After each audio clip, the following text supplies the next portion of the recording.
Yo, bago ang lahat. Ngayong araw, pag-uusapan natin ang tatlong malalaking issue sa Golden State Warriors na pwedeng magbago ng future nila. May sinabi si Draymond Green tungkol kay Steve Kerr. May isang big man na parang paalis na. At ang pinakamainit, bumabalik ang trade rumors kay Kawhi Leonard. Kung Warriors fan ka, kailangan mong panoorin to hanggang dulo. Simulan natin kay Coach Kerr. Recently nagsalita si Draymond Green at naging diretso siya, sabi niya, walang plano ang Warriors na palitan si Steve Kerr at kung gusto pa ni Kerr mag-coach, sa kanya pa rin ang team. Ibig sabihin nito, full trust pa rin ang Warriors core kay Kerr. Hindi na to nakakagulat kasi 4x NBA champion coach siya. Siya ang nag-build ng dynasty kasama si Stephen Curry. Siya ang nagpauso ng modern small ball system. Pero ito ang tanong, kung okay pa si Kerr, bakit struggling ang Warriors ngayon? Reality check. Hindi na sila dominant tulad dati. Play-in level team na lang sila. Tumatanda na ang core nila. At si Kerr mismo, may mga pahiwatig na year to year na lang ang mindset niya.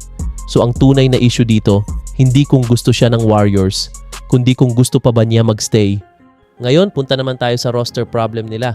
May report na isang big man ng Warriors, 1 foot out the door na bago pa mag-playoffs. Ang tinutukoy dito ay si Al Horford. Bakit siya posibleng umalis? Hindi consistent ang role niya. Hindi siya fit sa long-term timeline. Mas gusto ng Warriors na mag-develop ng mas batang players. Sa madaling salita, hindi na siya priority ng team.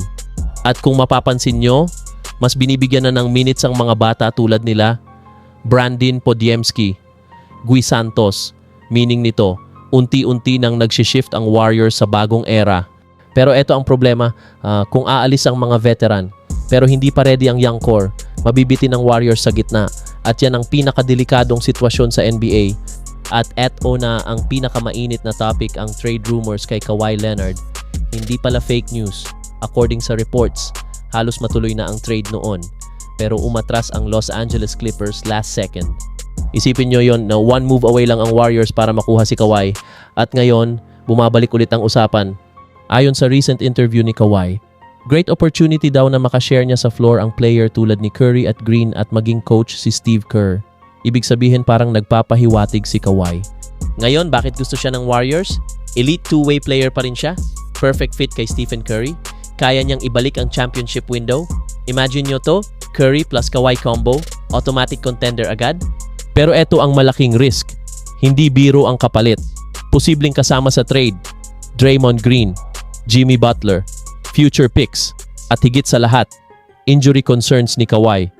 Lagi siyang may load management, hindi guaranteed na healthy siya sa playoffs. So ang tanong, worth it ba i-risk ang future ng Warriors para kay Kawhi? Sa totoo lang na nasa crossroads na ang Warriors ngayon. May tiwala pa sila kay Steve Kerr pero nagbabago na ang roster nila at posibleng mag-all-in sila sa isang risky superstar move.